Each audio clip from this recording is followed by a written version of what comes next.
I'm Jez Benton, and this is Route to the Top. I'll be meeting with a whole range of leaders who'll climb a mountain together and do a video podcast from the summit. In this episode, coming to you from Aspen, Colorado, and I'm meeting with Neal Katyal, a lawyer, the former Acting Solicitor General to the United States. Let's do it. So welcome, everybody, to this episode of Route to the Top, which is at the top of Aspen Mountain in Colorado. I'm with Neal Katyal, and you have the pleasure of being the first person en route to the top above 10,000 feet. All right. So my last one was in Jackson Hole, which is actually where we met. Right. At an offsite I was running, and I did one there that was only 9,000 feet. So it was not the longest. I'm back off of 2 days of climbing, but certainly the highest one. And just want to set the record straight. Neal kicked my butt coming up here. Well, I also didn't hike 20 miles over the last 2 days as you did. But I have to say, mentally, I was prepared for this interview to happen while we were hiking up. So this was like candy to me. Yeah, I find it very difficult to walk and talk at the same time. I thought so too. I thought, what's my strategy going to be? It's like, oh, well, if I ask him some questions, he'll talk a lot and then I can huff and puff up the mountain. Yeah, it's tough. And I'm still a bit winded now, even though we've been here for 10 or 15 minutes. So, but it was a great hike, and thank you. And I know you're a part-time resident here and have done this many times. But let's get stuck in. Let's do it. So where do I want to start? I think I want to start with former Acting Solicitor General. Mm-hmm. As a Brit, that means nothing to me. I have no clue. It doesn't mean much to most Americans either. Barely means something to me. So, excellent. All right, well, let's get stuck into that. What does it mean? What did you do? When did you do it? And then I have a few follow-ons from there. Yeah, so I was the top lawyer for the federal government, the top courtroom lawyer. There's two kind of top positions if you're a lawyer. One is the Attorney General, and one is the Solicitor General. The Attorney General sets a lot of policies, gives a lot of speeches, works with the president on initiatives. But when it comes to being in court, the Attorney General's not in court. That was me. And so I ran all of the courtroom strategy for the federal government. The most visible part of that job is to be arguing for in the Supreme Court of the United States on behalf of the federal government. But it also involved other things, like President Obama passed Obamacare then, and I was tasked with defending it not just in the Supreme Court, but in the lower courts to start. So it was during the Obama administration. Correct. Is when you were there. He's an interesting president for me. I think he's probably the only president where I felt like I had a contemporary. Like somebody he's older than I am, obviously, but Joe Biden? Not quite. Even Donald Trump. No, it's just like somebody I felt like I could relate to. Young children, interesting background. Worked really hard to get to where he got to. Did a good job. I felt for once there's a president there that I could actually relate to. I 100% agree. He was an incredibly decent person. Normally, the people in Washington who succeed are not, thoughtful. Tried to do the right thing, even when it hurt him. So it was a real privilege. I can imagine. And you do a lot of interviews. You're on television a lot. You've been interviewed a lot. Never been interviewed at 11,200 feet. Yes. It's a first for everything.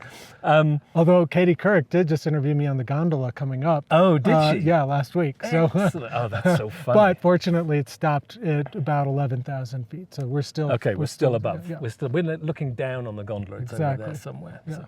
So. But I know you're a part-time resident here in Aspen, and I know you're obviously not the Acting Solicitor General anymore, and you have a speech this evening. Mm-hmm. So what's that about? It's about the Supreme Court, which has been on a tear recently. Yes. Some really very extreme conservative decisions. It's very hard for me. I love the court. I've argued 45 cases at the Supreme Court. I've dedicated my professional life to it. And this court, the Supreme Court over history, has been such a powerful kind of crown jewel of our American democracy, because it does protect people's rights, but it does so kind of incrementally, slowly, carefully, with a lot of respect to the wisdom of past generations. And this Supreme Court's kind of gone overboard in the other direction. And so it's a real concern to me, and that's what I'll be talking about. Yeah, it's interesting that you feel that way. I think I read something about you that said you're an extreme centrist. Is that right? Yes, extremist centrist was, I think, the language I coined.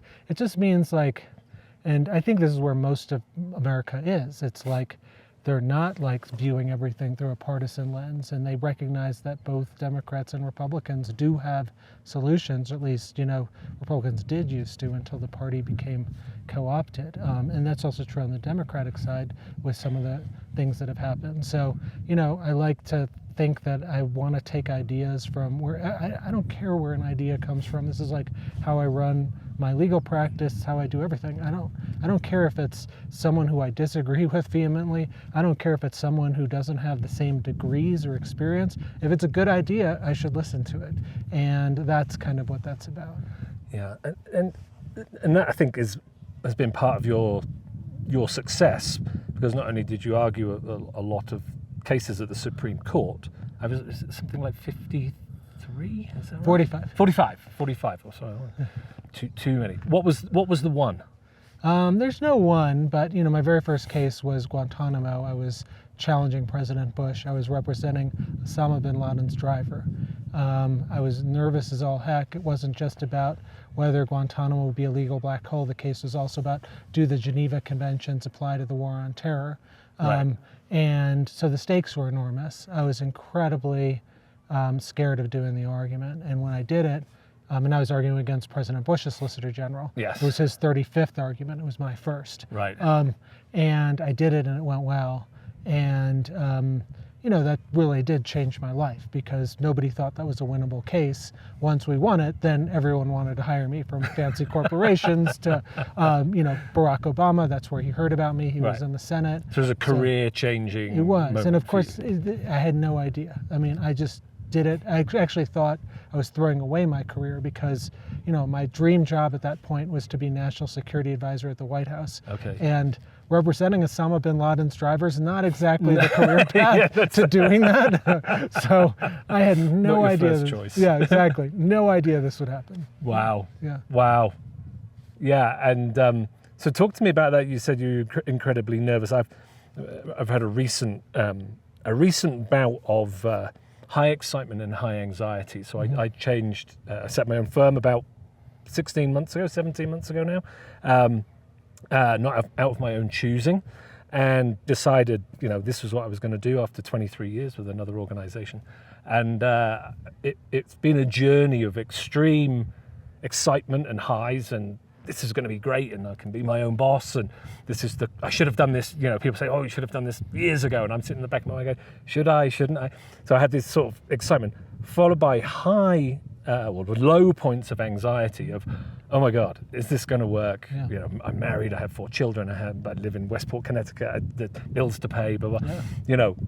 So it's been a real roller coaster of excitement and anxiety. I can only imagine that arguing cases, it has a similar kind of feeling to it. Well, first of all, just because I have experienced you and what you do in terms of training leadership for several days, I have no doubt you're going to be incredibly successful. Thank you. I know it firsthand. You heard it here first. So that is palpably obvious to me, but I get the anxiety. And, even, when I argued my 45th case at the Supreme Court just a few months ago, I felt that nervousness. Right. I felt like, so much is on the line, my client's on the line, my reputation's on the line. And I think it's like in a lot of our American culture, you don't talk about it. You're supposed to just bottle it up. Yeah. And I think that's not very healthy. And that's one of the things I talk about with my younger lawyers, and be very open. Hey, I'm actually nervous as all heck before I do this.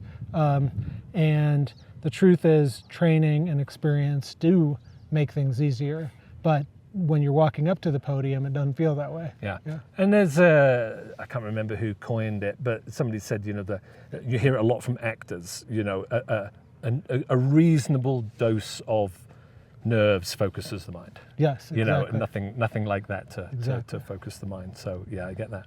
Now you just mentioned, your law firm and the lawyers that work for you. And on the walk up, we had a quick conversation where you asked me, have I had any law firms as clients. And I said, in my 25-year career, not one. And you said, that doesn't surprise me. Exactly. Why didn't it surprise you? Yeah, so, I'm privileged to work at Hogan Lovells, which is a big 2,800 person law firm. It's incredible. It's very well managed, which is the total exception to law firms. I work with a lot of other law firms, and I'm shocked by how bad their management is. In part, I think, lawyers, part of their training is to just kind of be bombastic and think they have all the right answers. And one of the things good managers do, and one of the things you teach, is how to listen to other people and try and build a culture. And so it's almost baked into the DNA that we can't admit that we're weaker than we should be. And, it's just a real problem that lawyers have, which is self-criticism. And, I've certainly felt it too. I don't mean to say that that I'm immune from it, but they don't want to be criticized. They want to be told, doing everything right and so on. And so going to an outsider to get some help and perspective is a really hard thing to do, but yet it's so valuable, I've seen. Yeah. Now you talked about, you have a team of, so the law firm's 2,800. You have a team of lawyers, about 20 that work for you. You also have a not-for-profit with another 10 folks. So you're leading, you're managing, you're running things as well as doing what you do. So talk to me about sort of leading others, the mentoring. In fact, I got a quote. Here you go. I'm going to grab this piece of paper. I might have pulled it from your site that said, winner of the Financial Times Innovative Lawyer Award in 2017. I don't often hear the word innovation and the legal side of things, brought together. But my sense of you is that you're a little different when it comes to leading and managing people, mentoring people. So where's that come from? How do you? I have a total startup mentality. I mean, I've worked for years in Silicon Valley. Many of my closest friends come from there. I'm always kind of watching how they do things, how they innovate. And to me, the key is something I briefly mentioned before, but it is this idea of taking ideas from wherever they come from, running your organization in a bottom-up way. So everyone who works on my team knows, you may not even gone to law school. I have one kid who I hire every year, never even gone to law school. But that person is just as welcome to give me ideas, to even write, try sections of papers or whatever. Because sometimes actually that person has the fresh perspective and the innovation. And so my task as a manager is to harness all of these inputs and figure out what's right, what's wrong. There's a lot of stuff that's wrong, obviously, so you're sifting. You have to have patience. You got to listen. You got to listen to your team. And if you can do those things, you can build something that's a lot stronger. And so we do all kinds of cases that people think are unwinnable, and both on the corporate side and on the nonprofit side. That to me is, it's no fun to be a lawyer to just do the same case that anyone else could do. It's to win that case that nobody else can win. And the only way to do that is to have innovative, fresh thinking. And honestly, I don't think that's going to come from me all the time at all. It's going to come from everyone else. Yeah, you told me a lovely story on the way up of people that you've mentored and worked with over the years that have gone on to do more things than you have done, and how that's becoming more rewarding as well. It's so rewarding. The current Solicitor General is my mentee, and it is just so lovely to watch her. And I saw her argue, for example, the abortion case, and I said, I would have loved to have argued that case. She did better. She did better. That's amazing. And that was that's been tough in the news recently. Of course.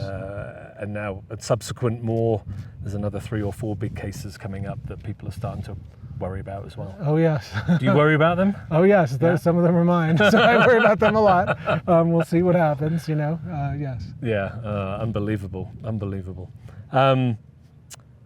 Let's talk about, so my business, you kindly mentioned earlier, we do a lot of work on culture change and a lot of work on leadership development. And one of the words we use is transformative learning. Mm-hmm. So we think about, where leaders are within an organization, where the organization is wanting to go, and how do we need to change those mindsets and behaviors of those leaders. And a lot of that is really transforming. If the organization is transforming, then the people have to be transforming. Mm-hmm. You can't say, oh, we want to transform the organization, and everybody stays the same. Because at the end of the day, organizations are only people. So that's our work around it. So the last time you experienced transformative learning sounded like your improv work. So what was going on at that time? What did you do, and why was it so transformative? Great. So during COVID, the beginning of COVID, my wife is a doctor at the Veterans Hospital and on the front line. So we had to take COVID incredibly seriously. She couldn't be out of work. Right. So we locked the house down. She actually moved out for a while. I did no outside engagements of any sort. So I went from 4 or 5 days on the road, arguing cases, giving speeches, making pitches, to being in my room. And and I got okay at Zoom. There was no problem with it itself, but I started to realize I was much more scripted. Right. I would have my notes on the screen on one side of the Zoom, and I got really worried that once the pandemic ended, I'd lose my spontaneity. So one of my dear friends is a guy named Mike Birbiglia, who's a top improv comedian, and I mentioned this to him, and I said, do you think there's any kind of training I could do that would help? And he said, yes, you got to meet my own improv coach, Liz Allen, who is basically the top improv coach in the nation. And so I met her, we immediately bonded. I thought she'd be giving me one-on-one kind of lessons on spontaneity. Instead, she threw me in with an improv group and random people I'd never met. And it was so challenging and nerve-wracking. Like, we'd start a class and she'd be like, okay, Neal, you're that pair of sunglasses, talk to the rock about what you're feeling. And, this is not what lawyers do, of course. We'd be working in teams, and, there's so many things that I got from that. One is just like how much great product depends on your team and trust in your team. They got to know you have their back, and you got to know that they've got yours, because it allows for spontaneity, it allows for creativity, it allows for a kind of shared product and shared experience. So that was really important to me. The other is just the act of listening, which I know you're just so good at, but most people, particularly Americans, are not. They're just in their own heads. And the whole thing in improv is whatever the prompt is, you're not supposed to be thinking about it while someone else is talking. Yeah. That you're supposed to react to whatever that person says. And so for lawyers, they're always like, oh, I got to have the clever line ready to go when it's my turn. I got to know what they're going to say before they say it, because I know what I'm going to say. Or it's not even about them. It's just like you've got your own clever, funny line. Right. And improv can't work that way. It's got to be reactive to whatever the last person said. And so that kind of free-form knowledge, I think, was really important. And then on the listening side, like, she would, at the end of an hour-and-a-half class, come back to various things that were said by participants. So she'd say something like, okay, remember that sunglass character? Neal, now you're the sunglasses as opposed to Jez, and you should, you're 25 years in the future. So I had to remember, what did you say at the beginning of class? How do I push it forward 25 years? All of that. And it's been, to me, the most transformative lesson, both personally but professionally too. And I know you kind of do this in your own leadership classes, but to do it through the improv lens is also really fun because it's hilarious. Yes, that's sometimes mine's not as much fun, but it's definitely that ability to be on your toes. And we experienced each other in January in Jackson.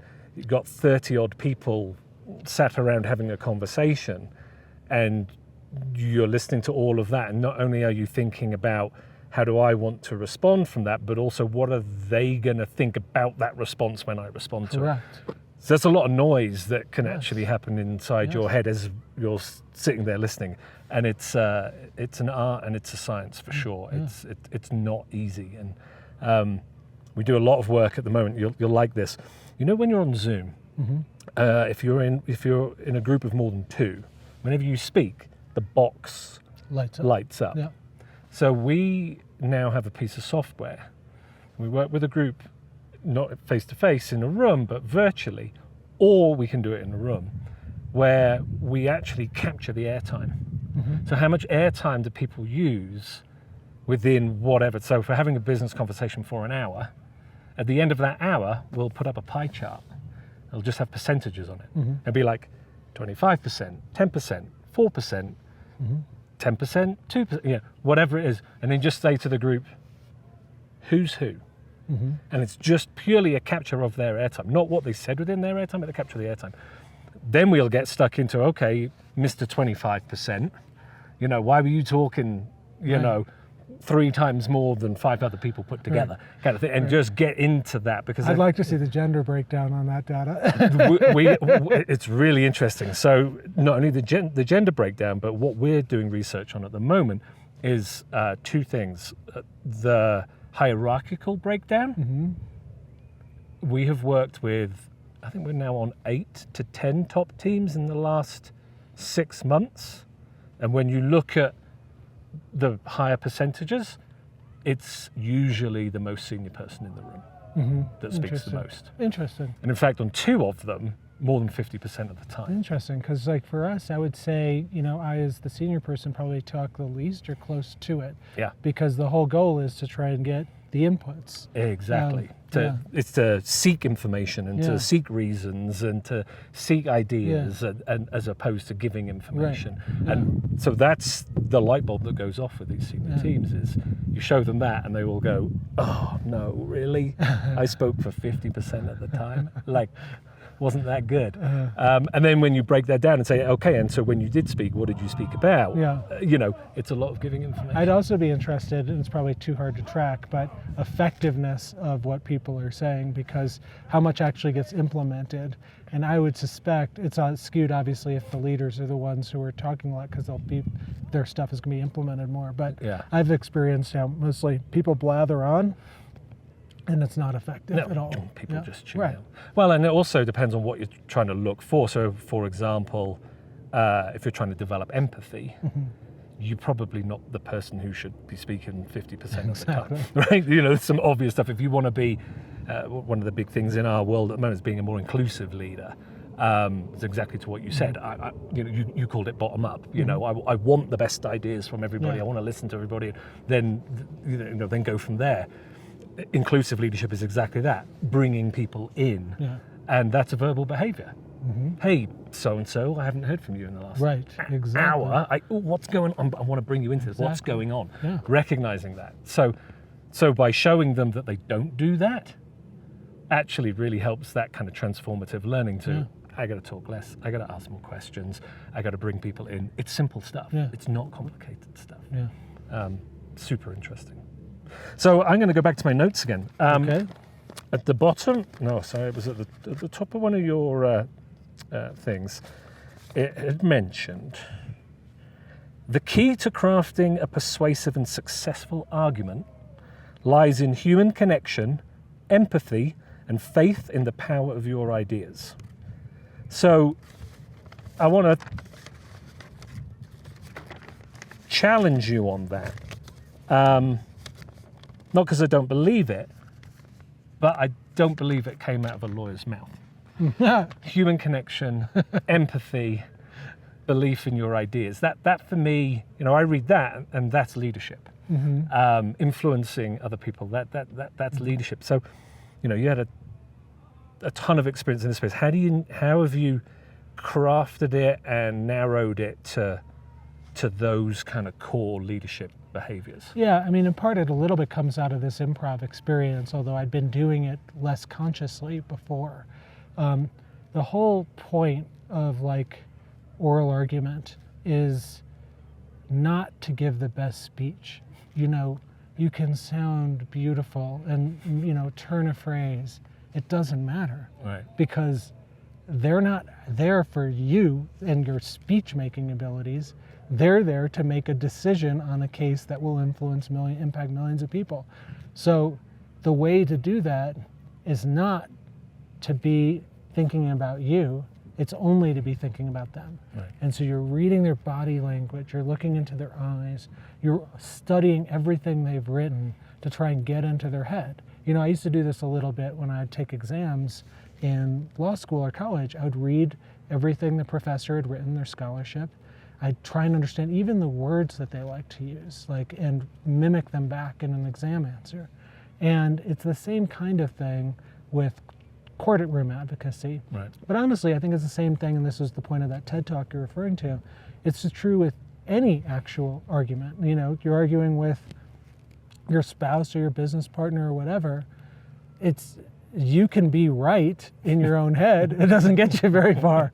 They need to think you're right. Yeah. Right? And so it's all about empathy, and it's all about listening. And to me, the best teams that I've encountered are ones in which they're just truly listening to one another. Yeah. Yeah, and that's true in argument as well. Yeah, absolutely, absolutely.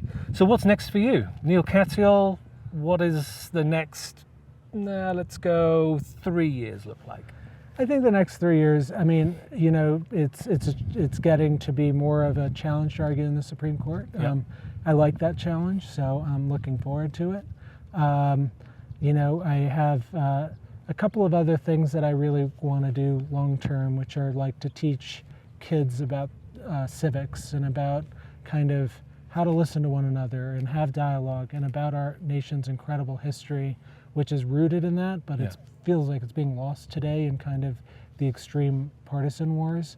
So, I think that'll probably look like a kids' TV show, something like that. Oh, fantastic. Yeah, so that's kind of the thing that I've been thinking a lot about. My generation is, I think, maybe lost a little bit on this, but maybe the next generation we can start to restore American democracy. Well, I love the optimism that you have in everything. It oozes out of you. And I am optimistic about my generation too. Yeah. It's a little bit of a joke. I think that I do feel like right now we're in a really dark, polarized time, and I really want to do everything in my power to try and pull ourselves out. And that's leadership, right? It's like what can we do? And what I love about what you do is it's done at a level where you can affect, change in the entire country. It's large, meaningful things. Sometimes I work with some leaders. I'm just like, guys, this isn't important. Let's just make a quick decision on this and move on. There are bigger issues at play. That's good to know. The children's TV show, I think the improvisation is going to help you there. There's nothing like working with kids. What do they say? Never work with kids and animals. If you want something predictive, don't work with kids. Don't work with animals. Well, I like a dynamic environment, so we'll see. Kids TV show with animals. That would be the challenge. So when back in January, I asked you a question. In fact, I asked the whole group the question. I'm going to ask it again now. Which was, why should anyone be led by you? How would you answer that one now? I think what I said is true now, which is I don't lead as much as I listen. And so, I try and listen to everyone respectfully, without biases as much as possible. We all have them. So I'm trying to strip those away, try and just get to the kernel of what that idea is that person's saying. Sometimes they might be nervous, particularly if they're a junior person, so you might have to package the idea in a better way than they did. But basically, one should be led by me because they're actually leading themselves. Yeah, they don't even know it. Yeah, love it. And then this is my capture all final question, which is, what question should I have asked you that I haven't?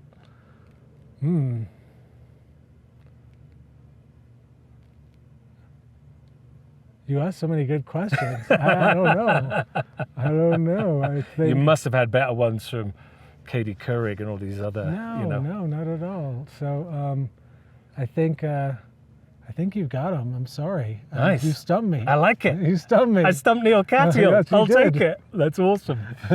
Thanks very much. Thank you, my friend. Great. Thank you. We're done. We've got to head back down this mountain. Okay, let's do it. Thanks, Neal.